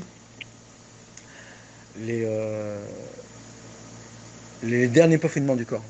Donc on reviendra sur ce point. De plus, la découverte au cours des dernières décennies des textes dont la rédaction remonte au 8e siècle, donc Abdelrazak Sanani, et qui contiennent déjà de ces informations, contribuent à renforcer la valeur de ces données. Il n'en reste pas moins que la question se pose, donc maintenant il va jeter la suspicion. Après autant de de preuve éclatante, il va chercher tant bien que mal à jeter la suspicion. Moski, donc, il n'en reste pas moins que la question se pose de savoir quel a été dans l'espèce le rôle des Zuhri. Moski reconnaît d'ailleurs qu'il est possible de considérer qu'il a inventé les deux traditions. Donc, il émet cette hypothèse. Relative l'une à Abu Bakr et l'autre à Othman. Et qu'il les a ensuite enseignées aux différents personnages qui apparaissent comme ses transmetteurs directs. On peut aussi penser qu'il a effectivement transmis des informations recueillies auprès d'informateurs d'une génération antérieure. Motsky favorise la deuxième possibilité. De toute façon, qu'il le fasse ou non, on a ramené tous les éléments qui prouvent qu'il est un peu si matériellement, d'un point de vue anthropologique, que Zuhri ait forgé ce texte. Et pense pouvoir en conclure que les deux récits circulaient déjà à la fin du 7e siècle. Mais comme nous le verrons, ici jette la suspicion, il n'est pas totalement incertain que le récit des Zuhri ne soit pas le résultat sinon d'une falsification totale, du moins d'une réécriture de l'histoire.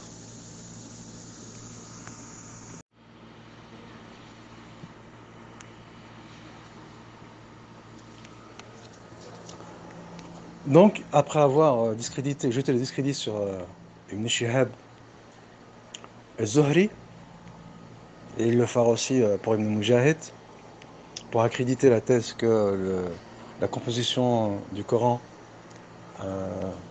où le Coran n'était pas entièrement composé à l'orée du 9e siècle, et donc il serait issu d'une composition composite avec plusieurs rédacteurs, puisqu'il défend l'idée que le Coran a été transmis par le sens, non pas exclusivement par le sens et la lettre. Et il utilise, après avoir écarté Zuhri, il utilise dans sa réflexion des textes, notamment imputés à Ibn Mas'ud. Et là, la remarque qui était valable pour Goldziher, l'une de ses références, elle est valable aussi pour Hassan Shahdi, c'est selon quels critères il se permet d'utiliser une source secondaire pour discréditer une source principale. Et d'échafauder une théorie qui lui a été permise grâce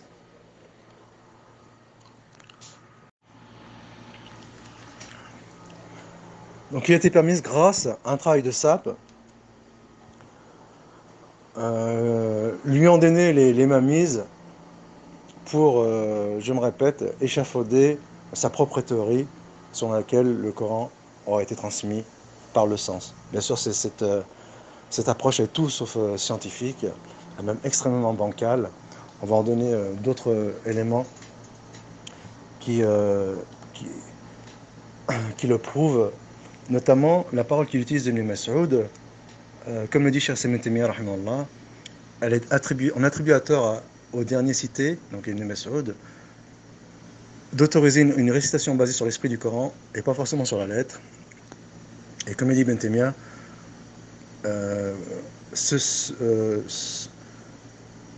cette théorie lui est attribuée à tort, en sachant que dans un autre passage de Majmou' al-Fatawa, Ibn Taymiyyah, il dit que c'est carrément un mensonge contre la personne d'Ibn Mas'ud.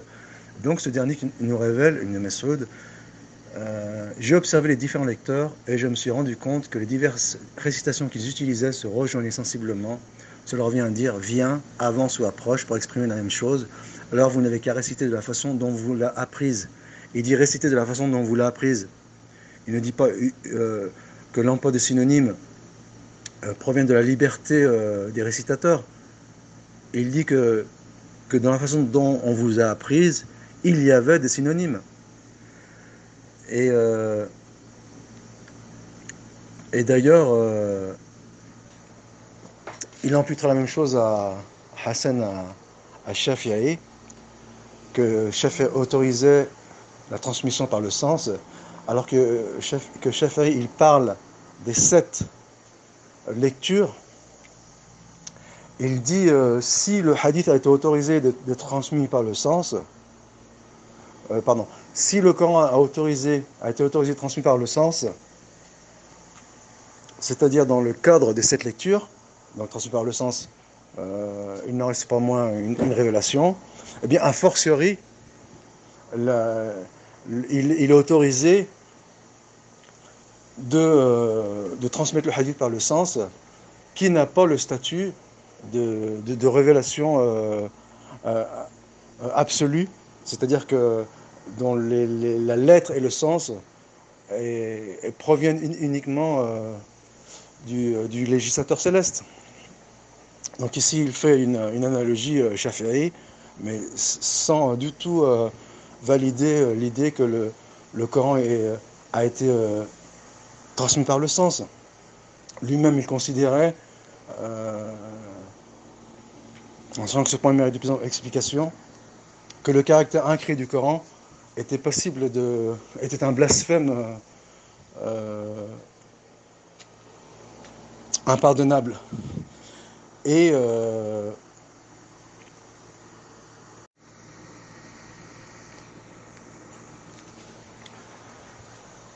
en réalité, la théorie selon laquelle le Coran a été transmis par le sens, elle provient des élucubrations chiites et mu'tazilites, donc les ancêtres des orientalistes, et qui ont été reprises, cette théorie a été reprise par les orientalistes eux-mêmes, en la personne de Goldsey Hur. Donc l'une des références de Hassan Shahdi, on a vu quel est le degré de sa crédibilité, et elle a été aussi reprise par Arthur Jeffrey, qui était un chrétien, et par Blacher. Il est intéressant aussi qu'elle a été reprise par les émules ou les natons de la farce musulmans qui ont étudié également à la Sorbonne, tels que Taha Hussein. Et il faut savoir aussi que pour les contemporains musulmans qui adhèrent, en tout cas pour une frange parmi eux, qui adhèrent à l'idée que le Coran a éventuellement été transmis par le sens, uniquement par le sens, ou en partie par le sens, eh bien, ils ne remettent pas en question la lecture traditionnelle ou l'histoire traditionnelle. D'une part, pour eux, cette permission, elle était confinée lors de l'élaboration de la société du corpus ou du codex coranique ou du corpus coranique, et qu'ensuite cette autorisation elle a été abrogée ou elle a été bannie lorsque Othman il a fait retranscrire le Coran selon la langue de Quraysh, et que les 7 ahruf seraient donc les différents dialectes arabes, et que les Arabes avaient l'autorisation dans un premier temps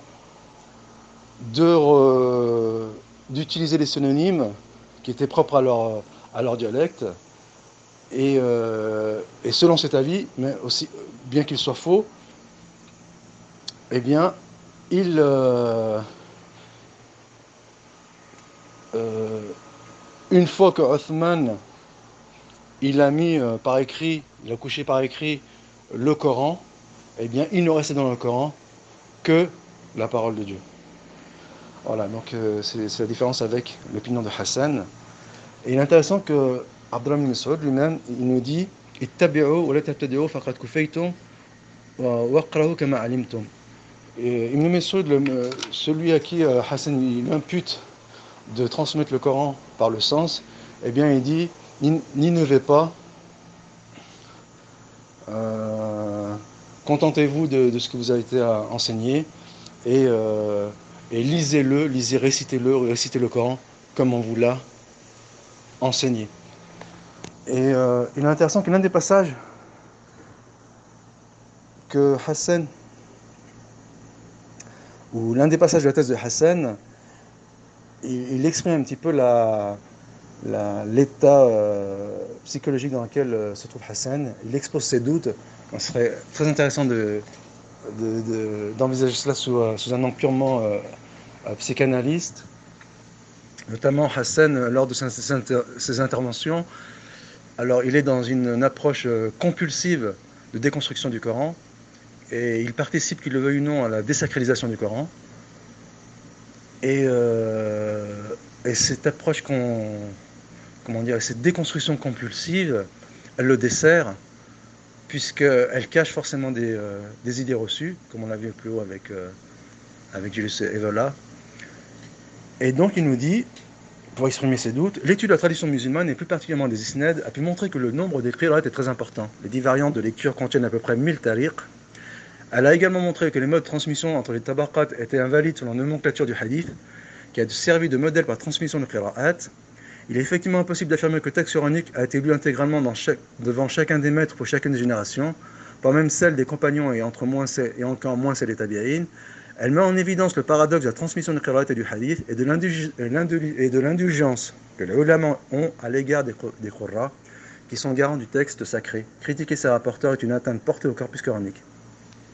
Alors ici, il y a beaucoup d'approximations de la part de Hassan, ce qui est étonnant, parce que c'est sa spécialité, ou en tout cas, il était versé dans le domaine des qira'at. Par exemple, il établit, ou il émet l'idée qu'il y a un sacro-saint autour des grands lecteurs du Coran. Alors, il est possible que ce soit le cas pour les générations modernes, ou chez les modernes, ou dans les générations récentes, qui ont connu un traumatisme ou qui est un effet post-traumatique des invasions turco-mongoles et des croisades. Et il a régné un immobilisme pendant la période de décadence, et que cet immobilisme a engendré des excavations et des excès, notamment, donc on l'a vu dans le mysticisme avec le soufisme, mais aussi dans le fiqh, et pourquoi pas dans le domaine des qira'at. Mais à la base, les savants ont été très critiques envers les rapporteurs, envers les lecteurs, et notamment Hamza. Et à toutes les époques, il y a eu des livres qui réfutent les réfutations, ou qui les acceptent selon des critères très rigoureux, et notamment en fonction du connaissement transmis et du connaissement admis. Donc il est improbable que que des lectures aient été mises en avant sans qu'elles n'en reçoivent l'aval d'une grande partie des lecteurs, puisque avant tout la transmission du Coran elle est orale. Et bien sûr il y a un énorme mystère qui vogue autour de cette notion de transmission orale. Il y a des choses qui nous échappent, même si elle nous a été rapportée par écrit. Il y a une grande part de mystère qui règne dans ce monde, et il n'est pas pertinent, il n'est pas scientifique, il n'est pas objectif d'utiliser cette zone de mystère, cette zone d'ombre, pour jeter les discrédits sur les musulmans. Et donc, l'érudition musulmane a porté un regard critique sur les rapporteurs, et ils se sont imposés du fait de leur érudition, et puisque leurs écrits ont été communément, ou leurs conclusions ont été communément admises selon des critères extrêmement rigoureux, et non pas sur leur simple statut de sacro-saint. Ça, c'est une première chose.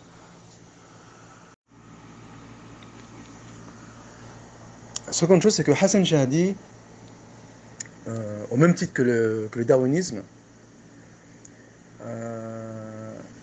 qui procède à un vice de forme au niveau de la méthodologie matérialiste, il se sert de la microévolution, en sachant que le terme microévolution est bancal, pour justifier la macroévolution, Et pour ce qui est de Hassan, il extrapole entre deux dimensions la transmission du Coran. Déjà, il faut distinguer entre la qira'a, le texte brut, et le ada, la récitation. Il faut savoir qu'il existe une quintessence de la lettre qui a été préservée à l'unanimité des musulmans, donc non pas sur des critères aléatoires et purement apologétistes, soit de façon communément transmise, mutawatir, comme expliqué, soit de façon communément admise, alors qu'il umma bil qaboul. Donc ici, l'erreur, puisqu'il y a deux couches de vérification, eh bien, il est impossible que puisse passer à travers soit une erreur, soit une manipulation volontaire. Pour ce qui est du hada, qui touche à la transmission de la façon de réciter le Coran, il existe donc une double dimension, une dimension tawqifi, c'est-à-dire qui relève de la révélation, qui ne tolère aucune interprétation humaine, et une dimension ijtihadi, donc qui provient de l'effort humain, qui est la façon dont un lecteur interprète la récitation qui a été transmise et qui est soumise aux dialectes locaux, à ses capacités intellectuelles ou autres. Donc, et Hassan Chadi a conscience de ce phénomène. Il fait la même mauvaise analogie que le darwiniste en se servant de la dimension interprétative du hada pour non seulement justifier l'interprétation de la dimension tawqifi, mais pour justifier l'interprétation de la lettre, ou en d'autres termes, pour justifier la transmission par le sens, ce qui constitue une grave erreur méthodologique. Wallahu a'lam. Et Ibn Taymiyyah, il fait état de ce point lorsqu'il dit Amma kayfiyatul ada مثل تبيين الهمزة إدريسا في جامع المسائل volume 1 page 113 ومثل الإمالة والإدغام فهذه مما يسول للصحابة أن يقرأوا فيها بلغتهم. Il dit donc la façon de réciter, donc il donne des exemples sur la façon de réciter, comme le faisaient les compagnons, eh bien, il aurait permis de le faire en fonction de leur langue. Il le dit comme ça, en fonction de leur dialecte. Donc il parle ici de la liberté, elle est dans la façon de réciter, et non pas dans la transmission de la lettre, par l'esprit. Ça ne veut pas dire que le prophète il a écouté toutes ces récitations, et selon ces différentes formes, qui ont été ensuite recensées par les 7 lectures, ensuite par les 10 lectures. Il dit, bien au contraire, il est plus plausible que le prophète ne l'ait pas fait. L'hypothèse que le prophète ne les a pas tous entendus, elle est plus plausible que l'hypothèse qu'il les a tous entendus. Et donc ici, Ibn Taymiyyah, il dissipe les doutes qui étaient mis en avant par Hassan, et même si, pour sa défense, une grande frange des autorités musulmanes et des religions musulmanes, ils optent pour l'idée que toutes les récitations ont été apprises de la bouche du prophète sallallahu alayhi wa sallam.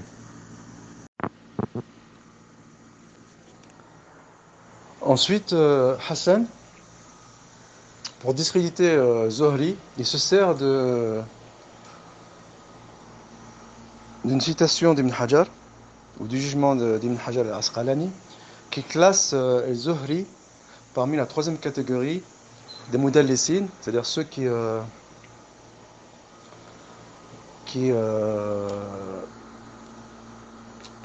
de façon détournée laissent à penser qu'ils ont entendu une diction de tel narrateur alors qu'il n'en est pas le cas. Alors c'est pas forcément avec la volonté de mentir, mais peut-être selon d'autres considérations, peut-être et même certainement qu'ils ont été mus par certaines considérations. Donc Ibn Hajar le classe dans la catégorie de ceux qui avaient recours à ce procédé ou qui multipliaient le recours à ce procédé. Alors ici il y a plusieurs remarques. La première, c'est que Ibn Hajar lui-même, il autorise de prendre d'un narrateur qui fait partie de cette catégorie lorsqu'il dit explicitement qu'il a entendu de tel narrateur. Donc quand il laisse entendre qu'il a entendu le narrateur alors qu'il n'a pas entendu, il a comme malgré tout des indices qui montrent qu'il ne l'a pas entendu de ce narrateur.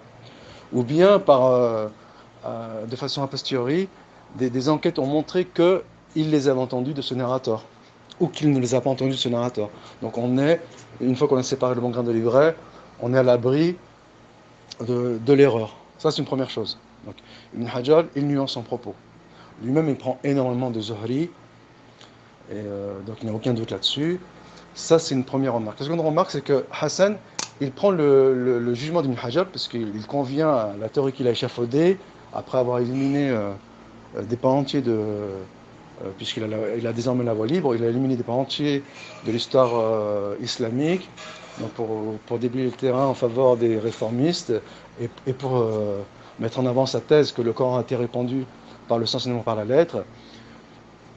Et, euh, et donc, il met de côté les autres jugements de ceux qui ne le classent pas dans cette catégorie-là, notamment parmi les générations qui ont précédé Ibn Hajar, comme Al-Dhahabi, comme Ibn Kathir, mais aussi parmi les anciens, à l'image, par exemple, de l'imam Malik, qui utilisait les narrations de Ibn Shihab al-Zuhri. À titre de comparaison, le Shafi'i que Hassan utilise en sa faveur pour dire que le Coran a été rapporté par la lettre, par le sens, eh bien, il prenait de Shu'ba qui a été classé par Ibn Hajar également dans cette catégorie, et que ce même Shafi'i, il utilisait Zuhri dans ses narrations. Cela montre les limites de l'objectivité de Hassan Shahadi, qui se prétend ou qui prétend donner le change aux musulmans sur prétexte qu'une religion elle est fondée sur les superstitions qui sont mises à mal par le monde moderne, et alors qu'on en a donné de multiples exemples, et bien que les mêmes tenants de ce monde moderne, eux-mêmes, ils n'échappent pas à leurs conditions, et que eux-mêmes ils ont des idées préconçues, et que eux-mêmes, quand je dis toute proportion gardée, c'est dans le sens où je dis ça par condescendance et dans un but purement polémique, et que eux-mêmes ils sont mus par des intentions malhonnêtes, si tant est que les, euh, les érudits musulmans étaient mus par des intentions malhonnêtes ou propagandistes, ou, euh, ou tout en étant honnêtes, apologétique, qui serait en soi disqualifiant et discréditant. Et pour finir, Hassan accuse les traditionnistes ou l'orthodoxie musulmane ou l'érudition musulmane de complaisance vis-à-vis des grands lecteurs du Coran. Il ne s'agit pas de complaisance, mais de pragmatisme, pour les raisons suivantes. La première, c'est que le Coran, la source principale de la transmission du Coran, elle est orale. Et le fait est que cette transmission, elle est communément transmise et communément admise. Ensuite, elle est passée entre les mains de grands lecteurs qui ont étudié auprès d'une multitude de maîtres, donc qui ont étudié cette transmission communément transmise par une multitude de maîtres, et qui l'ont transmise ensuite à une multitude d'élèves. Et ces lecteurs, ces grands récitateurs, eh bien, ils sont versés dans la lecture du Coran. Et s'il s'avère qu'ils rapportent une lecture qui, elle, n'est pas communément transmise, c'est tout simplement parce que la conservation du Coran, elle est déjà assurée à leur époque. Mais le fait est que, si l'on sait qu'il y a deux couches de vérification d'une lecture du Coran, qui est communément transmise et communément admise, le fait est que leur récitation 7, elle sera communément admise par les musulmans. C'est-à-dire qu'au départ, ce qui est communément, ce qui est une diction rapportée qui n'est pas forcément communément admise, une récitation qui n'est pas forcément communément admise, transmise, eh bien, elle sera par la suite communément admise par la communauté des musulmans. Et ici, pourquoi il n'y a pas cette cette, cette vérification rigoureuse du communément transmis, puisque déjà à la base, le texte du Coran, il est conservé et communément transmis. Ça, c'est la première chose. C'est-à-dire que quand bien même les lecteurs, ils n'auraient pas une chaîne narrative communément transmise jusqu'au prophète, mais en tout cas, leur lecture, elle sera communément admise par les musulmans, en sachant qu'à leur époque, le Coran fut déjà communément transmis à leur génération. Donc ici, les deux couches ou au moins une sur deux, elle est assurée, c'est-à-dire elle est communément admise, quand même elle ne serait pas communément transmise, en sachant qu'elle est communément transmise en sachant qu'il baigne dans une atmosphère où le Coran est déjà communément transmis.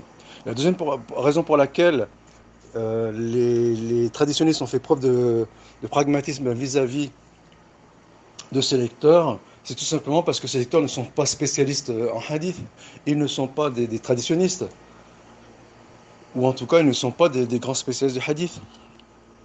Et la même chose a été faite envers les, euh, les, euh, les historiographes de la première époque, qui n'étaient pas spécialisés en hadith et qui étaient éventuellement et dont les dictions de hadith étaient éventuellement faibles, mais de par leur expérience du Coran pour les premiers et de l'histoire pour les seconds, eh bien c'est un indice qui joue en leur faveur. C'est-à-dire que s'il n'y a pas l'indice de fiabilité maximale pour ce qui est de leur diction, en ce qui concerne le rapport ou la diction qu'ils transmettent, eh bien, il y a d'autres indices qui corroborent leurs propos et qui est leur expérience extraordinaire en matière, pour les premiers de Qira'a et pour les seconds en matière d'histoire. Et de toute façon, les savants, ils ont passé à la loupe leur diction et ils acceptent leur diction qu'à certaines conditions, en sachant qu'en matière d'histoire, puisqu'il ne s'agit pas de législation, eh bien, ils sont plus souples ou moins stricts dans les critères d'acceptation. Et d'ailleurs, cet argument répond à Karim Hanifi, qui tient absolument à mettre de côté, de jeter à la poubelle le nombre de dictions venant de grands historiographes comme El-Waqidi et voire Abu Ishaq, sous prétexte que leur diction ne serait pas fiable. Mais si leur diction est relativement fiable, ou, dont la faiblesse ne discrédite pas entièrement leurs propos, eh bien les savants les acceptent sur certaines conditions, en tenant bien sûr d'autres indices qui corroborent leurs propos ou non. Et ensuite, euh, leur expérience étendue pour les premiers des qira'at et pour les seconds de l'histoire, eh bien, on ne peut pas faire l'économie de leur diction sous prétexte qu'ils ne sont pas des grands spécialistes en hadith et sous prétexte que leur narration n'est pas fiable. Ce sont des points qui sont un peu subtils, mais on reste malgré tout, il y a malgré tout une marge de sécurité de par leur expérience dans leur matière, et puisqu'il y a des éléments externes qui confirment ou infirment leurs propos. Donc il y a déjà une marge de sécurité en ce qui concerne les Kharat, le Coran est déjà communément transmis à leur époque. Et pour ce qui est de l'histoire, les traditionnistes, ils passent à la loupe les narrations de ces grands historiens, mais sans jeter catégoriquement tous leurs propos, puisque par pragmatisme, il s'agit de conserver l'histoire. Et pour les premiers, par pragmatisme, il s'agit de, de conserver leur narration ou leur transmission du Coran.